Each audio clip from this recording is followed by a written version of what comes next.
Hello friends, I am Kaushik Gupta. आज मैं फिर आपके साथ नए टॉपिक के साथ कल की क्लासेस में मतलब इसके पहले की जो लेक्चर 1 था उसमें हम लोगों ने देखा था कि कैसे स्पोकन इंग्लिश में किसी भी बात को हम सेंटेंसेस के माध्यम से करते हैं और सेंटेंसेस जो कंस्ट्रक्ट होते हैं उसका फॉर्मेशन कुछ एलिमेंट से मिलकर के होता है। उसके एलिमेंट्स हमने आपको बताया था कि subject, verb, object, complement, adjunct, ये कुछ एलिमेंट्स होते हैं जो सेंटेंस को कंस्ट्रक्ट करते हैं और साथ में उनका सीक्वेंस क्या होना चाहिए। इसकी पहली क्लास में हम लोगों ने ये सारी चीजें डिस्कस की है। आज हम लोग डिस्कस करने जा रहे हैं कि किसी भी सेंटेंस में मतलब कैसे कैसे काइंड के सेंटेंसेस आपको मिल सकते हैं और अगर आपको उसको कंस्ट्रक्शन करना हो मतलब उसका ट्रांसलेशन करना हो फ्रॉम हिंदी टू इंग्लिश तो आपको किन किन बातों का ध्यान रखना है। तो कल की क्लास में हमने आपको इसके पहले वाले वीडियो में हमने आपको बताया था कि सेंटेंस का स्ट्रक्चर होता है। जैसे इंग्लिश के सेंटेंस को अगर आप कंस्ट्रक्ट करना चाहते हैं, फॉर्म करना चाहते हैं तो बेसिक जो स्ट्रक्चर है इंग्लिश के सेंटेंस का वो इस तरीके का होता है। सबसे पहले हमें सब्जेक्ट रखना होता है, उसके जस्ट बाद हमें वर्ब रखना होता है और लास्ट में इंग्लिश के सेंटेंसेस में सबसे लास्ट में आता है ऑब्जेक्ट या फिर एडजंक्ट या कॉम्प्लीमेंट या फिर अदर वर्ड्स, जो भी एक्स्ट्रा वर्ड सब कुछ जो भी एक्स्ट्रा आता है सब हम लास्ट में रखते हैं। तो एक इंग्लिश के सेंटेंस का जो आइडियल कंस्ट्रक्शन जो इसमें रूल फॉलो होता है, फॉर्मेशन होता है, उसका क्या सीक्वेंस होता है। सबसे पहले subject, that in short we can say S, second position पे होता है वी एंड थर्ड पोजीशन पे होता है ऑब्जेक्ट ओ। तो एक जो हम इन शॉर्ट हम लोग बातें करते हैं, कहते हैं कि इंग्लिश के सेंटेंस का स्ट्रक्चर क्या होता है, एस वी ओ के पैटर्न पे चलता है। ठीक है, तो आप समझ गए एस वी ओ क्या है, subject, verb and object. Okay, तो आज हम देखते हैं कि मान लीजिए कि आपको सब्जेक्ट, वर्ब, ऑब्जेक्ट आपको इसी सीक्वेंस में आप रख करके आप अपने सेंटेंस को कंस्ट्रक्ट करना तो चाहते हैं, बट आपको प्रॉब्लम आती है कि किसी भी सेंटेंस में जब आप सब्जेक्ट को ढूंढ ही नहीं पा रहे हैं, वर्ब क्या होता है उसको आपको पता ही नहीं है, ऑब्जेक्ट क्या होता है, कॉम्प्लीमेंट क्या होता है, एडजंक्ट क्या होता है, जब इसके बारे में आप जानते ही नहीं है तो ये कैसे संभव हो पाएगा कि आप किसी भी सेंटेंस में से सब्जेक्ट को निकाल करके सबसे पहले सेंटेंस को रख दें, उसके बाद आप उसमें से वर्ब को निकाल करके वर्ब को रख दें, फिर बचा हुआ जो ऑब्जेक्ट, एडजंक्ट, कॉम्प्लीमेंट जो कुछ भी है उसको आप लास्ट में रखें। ये तो तब संभव है ना कि जब आप उस सेंटेंस में से subject, verb, object, complement, adjunct को ढूंढकर निकाल सके। तो इसके लिए जो जरूरी होता है हमें जानने के लिए कि एक्चुअल में सब्जेक्ट होता क्या है, अलग अलग काइंड के सेंटेंस में सब्जेक्ट को हम कैसे ढूंढ के निकालते हैं, वर्ब क्या होता है, वर्ब को कैसे ढूंढ के निकालते हैं, ऑब्जेक्ट क्या होता है, ऑब्जेक्ट कैसे फाइंड आउट किया जाता है, कॉम्प्लीमेंट क्या होता है, एडजंक्ट क्या होता है, ये सारी चीजें हमें जानना है। ठीक है, तो आज की क्लासेस में हम एक चीज पे फोकस करेंगे, जो लेक्चर नंबर 2 है इस पे हम फोकस करेंगे कि how to find out the subject. ठीक है, सब्जेक्ट को कैसे निकालते हैं, इसके बाद फिर हम आपको बताएंगे वर्ब, ऑब्जेक्ट, कॉम्प्लीमेंट, एडजंक्ट ये सब क्या होते हैं और इसको कैसे फाइंड आउट करते हैं सेंटेंस में से। जब आप पहचानना सीख जाएंगे ना तो बड़े ही आसानी से किसी भी टफ, कितना भी लॉन्ग सेंटेंस क्यों ना हो, उसमें से आप सब्जेक्ट को निकाले। आपने पहला स्टेप आगे बढ़ाया, सब्जेक्ट को सबसे पहले रखना है, आपने एक स्टेप बढ़ाया, अगला स्टेप अपने आप आपका बढ़ जाएगा, उसमें वर्ब आपको मिल जाएगा, उसके बाद के बचा हुआ सब पार्ट आप लास्ट में रख देंगे। आपका कोई भी टफ से टफ सेंटेंस बड़े ही इजी तरीके से कंस्ट्रक्ट हो जाएगा। लेकिन कुछ बेसिक से नॉलेज उसके लिए जरूरी है जो हम लोग यहाँ पे पढ़ने जा रहे हैं। तो जैसा कि हमने आपको बताया कि आज हम लोग सब्जेक्ट क्या होता है इसे जानेंगे। तो यहाँ पे 3 तरह के सेंटेंसेस हमने आपके सामने लिखा हुआ, आपके सामने अगर आप सेंटेंस का ये जो पूरा चार्ट बना हुआ है, हिंदी इंग्लिश दोनों लैंग्वेजेस में हमने लिखा हुआ है और 3 तरह के सेंटेंसेस हमने आपके सामने दिया है। अब यही 3 आपको कंडीशन मिलती है कि ऐसे ही सेंटेंस मिलेंगे। अब इन तीनों सेंटेंस की अलग अलग पहचान है, अलग अलग इनका नाम है और इसमें से हम सब्जेक्ट को कैसे फाइंड आउट करेंगे, आइए देखते हैं। यहाँ पे आपके सामने 3 तरह के सेंटेंसेस, 3 तरह की कैटेगरीज में सेंटेंसेस दिए गए हैं। पहला है स्टेट ऑफ बीइंग, दूसरा है पोजीशन एंड तीसरा है एक्शन।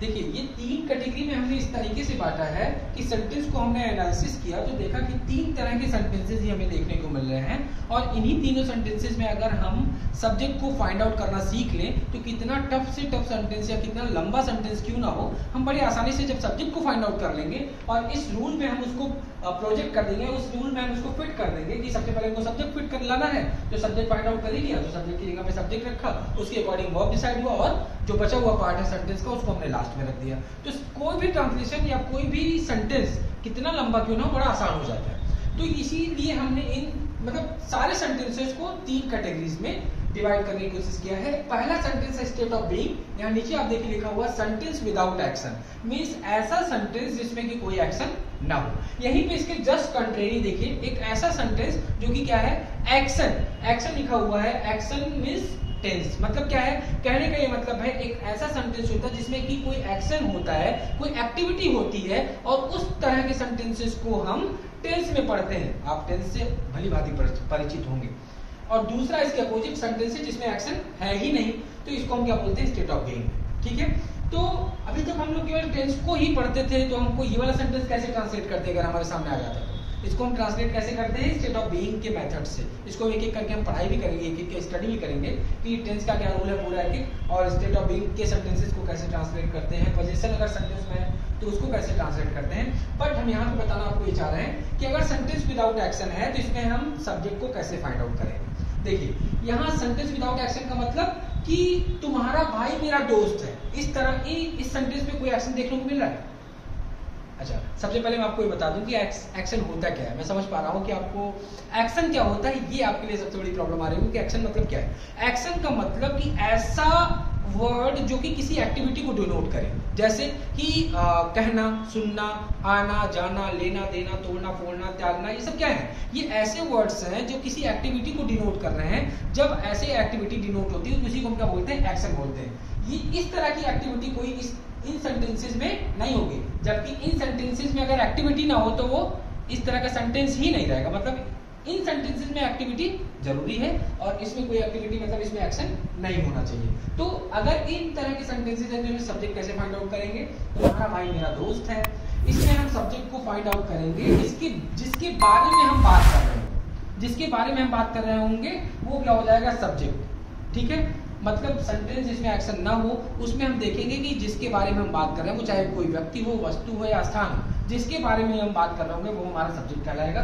पहला सेंटेंस है तुम्हारा भाई मेरा दोस्त है, इसमें किसके बारे में बात कर रहे हैं हम, तुम्हारे भाई के बारे में, तो सब्जेक्ट क्या है, तुम्हारा भाई।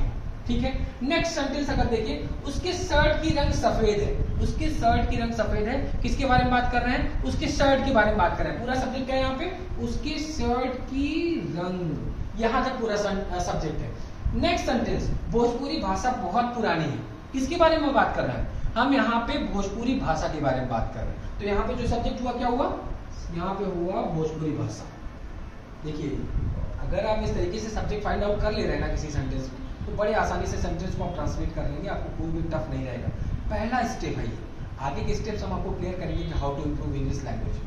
फिर देखिए नेक्स्ट सेंटेंस में है, मेरी कक्षा के सभी विद्यार्थी बहुत समझदार हैं, किसके बारे में बात कर रहे हैं, हम यहाँ पे मेरी कक्षा के सभी विद्यार्थी के बारे में बात कर रहे हैं। तो हमने बड़े आसानी से सब्जेक्ट को फाइंड आउट कर लिया, मेरी कक्षा के सभी विद्यार्थी सब्जेक्ट हो गया। नेक्स्ट जो सेंटेंस है हमारा वो है, वह मेरा दोस्त नहीं था। यहाँ पे जिसके बारे में बात कर रहे हैं वो कौन है, वह। तो यहाँ पे सब्जेक्ट कौन है, वह। ये जो है ये पार्ट क्या है, ये हमारा सब्जेक्ट है। वह मेरा दोस्त नहीं था, किसके बारे में बात कर रहे हैं, वह के बारे में, ये हमारा सब्जेक्ट हो गया। नेक्स्ट लास्ट सेंटेंस थोड़ा ध्यान दीजिएगा, वाराणसी में मैं कल नहीं था, वाराणसी में मैं कल नहीं था।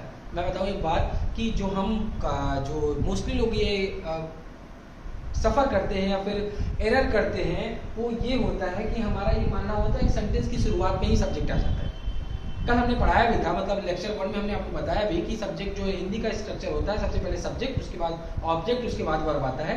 हाँ, हिंदी में स्ट्रक्चर यही होता है, बट हम हिंदी भाषी हैं, हम जैसे चाहे वैसे सब्जेक्ट सेंटेंस को तोड़ मरोड़ करके मीनिंग निकाल देते हैं। जैसे इसी सेंटेंस को अगर हम देखें, वाराणसी में मैं कल नहीं था, इस सेंटेंस को अगर प्रॉपर तौर पे देखना हो, स्ट्रक्चर के अकॉर्डिंग अगर इसको फॉर्म करना हो, तो क्या होगा सेंटेंस का स्ट्रक्चर, मैं कल वाराणसी में नहीं था, मैं कल वाराणसी में नहीं था। एक्चुअल में ये होना चाहिए, लेकिन हम हिंदी भाषी हैं, हम जैसे चाहे वैसे उसको मोल्ड कर लेंगे और सेंस भी देगा, क्योंकि हम अपने टोन से उसको सेंस निकाल दिया। क्या, वाराणसी में कल मैं नहीं था। ठीक है, तो इस सेंटेंस में अगर हमको सब्जेक्ट ढूंढना हो तो आप कहेंगे सर वाराणसी है सब्जेक्ट, नहीं, वाराणसी सब्जेक्ट नहीं है। हम यहाँ पे जिसके बारे में बात करेंगे वो कौन है, वो मैं खुद अपने बारे में बात कर रहा हूं, तो एक्चुअल में यहाँ पे जो सेंटेंस में सब्जेक्ट है वो कौन है, मैं।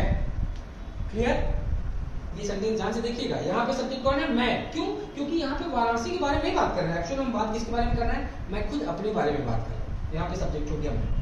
तो आपने देखा कि स्टेट ऑफ बीइंग, जैसा कि सेंटेंस का मतलब ये है कि ऐसा सेंटेंस जिसमें एक्शन ना हो, इस तरह के सेंटेंसेस में सब्जेक्ट को कैसे फाइंड आउट किया जाता है कि हम देखेंगे कि जिसके बारे में हम बात कर रहे हैं, चाहे वो व्यक्ति हो, वस्तु है, स्थान कोई भी हो, जिसके बारे में हम बात करेंगे वो हमारा सब्जेक्ट हो जाएगा। आइए इसके जस्ट अपोजिट हम चलते हैं एक्शन वाले सेंटेंस में कि हम उसमें कैसे सब्जेक्ट को फाइंड आउट करेंगे। देखिए यहाँ पे देखिए आपके सामने लिखा हुआ है एक्शन, एक्शन मतलब कि जो एक्टिविटी हो। अब हम देखेंगे कि पेन तो दुकानदार बेचता है, पेन तो दुकानदार बेचता है मतलब कि यहाँ पे एक्टिविटी क्या हो रही है, बेचने का एक्टिविटी हो रही है। अब एक्शन वाले सेंटेंस में सब्जेक्ट को फाइंड आउट करना बहुत आसान होता है। क्यों? क्योंकि आप जैसे देखिए कि उसमें कोई एक्शन हो रहा है, वो ये फाइंड आउट कर लीजिए कि वो एक्शन को परफॉर्म कौन कर रहा है, means performer of the action will be subject. इन तरह के सेंटेंसेस में परफॉर्मर ऑफ द एक्शन, इसको दूसरे शब्दों में कह सकते हैं डूअर ऑफ द एक्शन, वही क्या हो जाएगा, सब्जेक्ट हो जाएगा। अब देखिए यहाँ पे बेचने का काम कौन कर रहा है, बेचने का एक्शन कौन परफॉर्म कर रहा है, पेन परफॉर्म कर रहा है, नहीं, कौन परफॉर्म कर रहा है, दुकानदार। यहाँ पे भी आपको वही दिक्कत आई होगी ना कि आपका मानना है कि सेंटेंस के शुरुआत में सब्जेक्ट आता है। सब्जेक्ट कहाँ आता है, सेंटेंस की शुरुआत में आना चाहिए, बट हिंदी है, हिंदी को हम तोड़ मरोड़ करके उसको सेंस निकाल देंगे। हमने यहाँ पे जो पेन जो ऑब्जेक्ट के रूप में है, जो आना चाहिए था बीच में, उसको हमने प्लेस कर दिया पहले, है ना, तब भी वो सेंस दे ही रहा है। तो हम इससे कभी भी कंफ्यूजन में नहीं रहेंगे कि सब्जेक्ट को ढूंढते समय हम पहले वाला जो वर्ड है, सबसे शुरुआत वाला वर्ड, उसको हम सब्जेक्ट के रूप में कंसीडर कर लेंगे। नहीं, सब्जेक्ट को ढूंढते समय ये ध्यान दीजिए कि इस तरह के सेंटेंस में देखिएगा अगर एक्शन हो रहा है तो एक्शन को परफॉर्म एक्चुअल में कौन कर रहा है। तो यहाँ पे देखिए एक्शन को कौन परफॉर्म कर रहा है, कौन बेचता है, पेन कौन बेचता है, दुकानदार। तो यहाँ पे सब्जेक्ट कौन है, दुकानदार एक्चुअल में सब्जेक्ट है। क्लियर?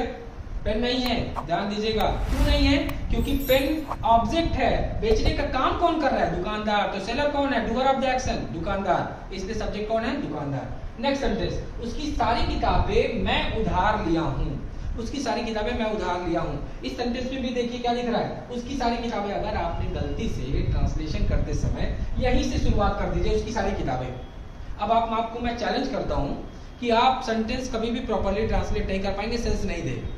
क्यों? क्योंकि आपने स्ट्रक्चर में रखा ही नहीं सेंटेंस को। क्यों नहीं रखा है? क्योंकि सबसे पहले तुमको सब्जेक्ट रखना है और आप एक्चुअली कुछ और ही लास्ट जो लास्ट में जाना चाहिए, जिसका प्लेस लास्ट में है, उसको अगर गलती से ये कंसीडर कर लेंगे कि ये सब्जेक्ट है और इसको शुरुआत में लिख देंगे, तब तो एरर होना ही होना है, सेंटेंस का ट्रांसलेशन हो नहीं पाएगा। इसलिए मैं आपको सिखाना चाहता हूँ कि सब्जेक्ट को फाइंड आउट करना सीखिए पहले। तो यहाँ पे क्या देखिए, उसकी सारी किताबें मैं उधार लिया हूँ। क्या एक्शन हो रहा है यहाँ पे, उधार लेने का। कौन उधार ले रहा है, ये जो बीच में छिपा बैठा है मैं, वो है सब्जेक्ट। शुरुआत, इससे कंफ्यूजन में नहीं रहिएगा। एक्शन को कौन परफॉर्म कर रहा है, मैं सब्जेक्ट है यहाँ पर। क्लियर है? डाउट है तो कमेंट सेक्शन में कमेंट करके पूछेगा, I will make it clear. ठीक है, अभी हम आगे की क्लासेस में और भी इसको क्लियर करते रहेंगे। सब जब हम पढ़ते रहेंगे, प्रैक्टिस करेंगे, तो we will make it more clear. Next sentence जो है हमारा, नेक्स्ट सेंटेंस है उसने मुझे नहीं बताया।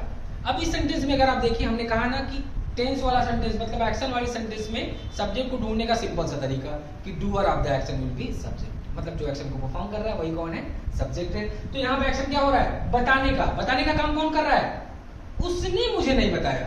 किसने नहीं बताया, उसने। बताने का काम कौन कर रहा है, उसने। तो एक्चुअल में सब्जेक्ट कौन है, उसने।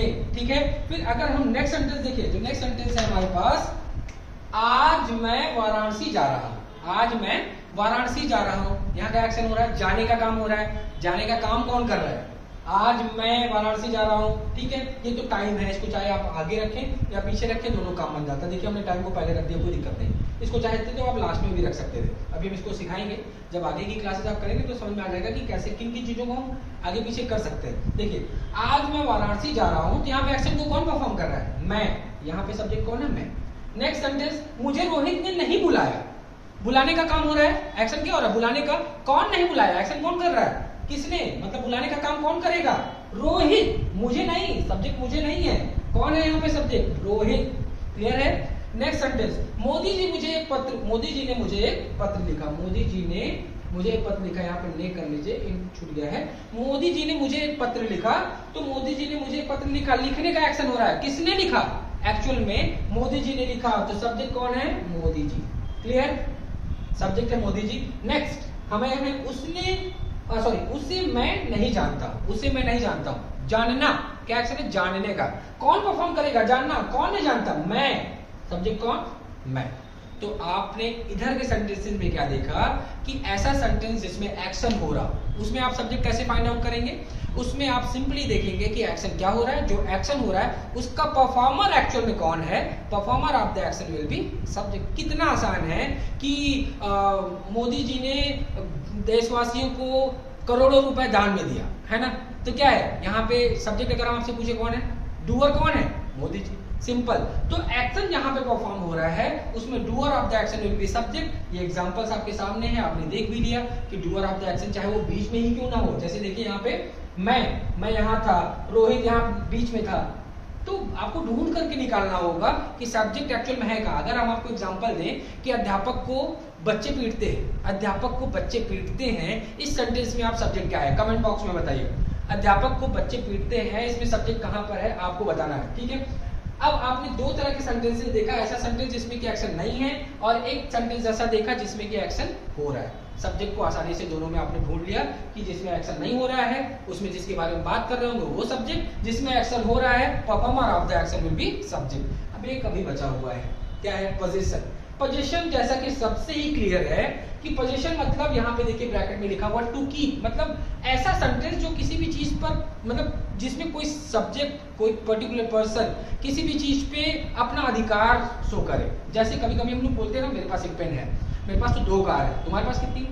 तो ऐसे सेंटेंसेस क्या होते हैं, पोजीशन वाले सेंटेंस होते हैं। इसको ट्रांसलेट हम कैसे करते हैं, उसके ट्रांसलेशन में हम अगर इसके रूल से भी अप्लाई करेंगे तो नहीं हो पाता, इसके रूल से अप्लाई करके अगर इसके रूल को अप्लाई करके हम ट्रांसलेट करेंगे तो नहीं हो पाता। इसलिए हमने एक क्लासिफाई ही कर दिया कि इस तरह के सेंटेंसेस अगर हमें देखने को मिले तो उसका ट्रांसलेशन कैसे करेंगे। ये सब मैंने कोशिश किया है कि स्पोकन इंग्लिश जो बच्चे सीख रहे हैं उनके लिए इंग्लिश कितना आसान बनाया जा सकता है।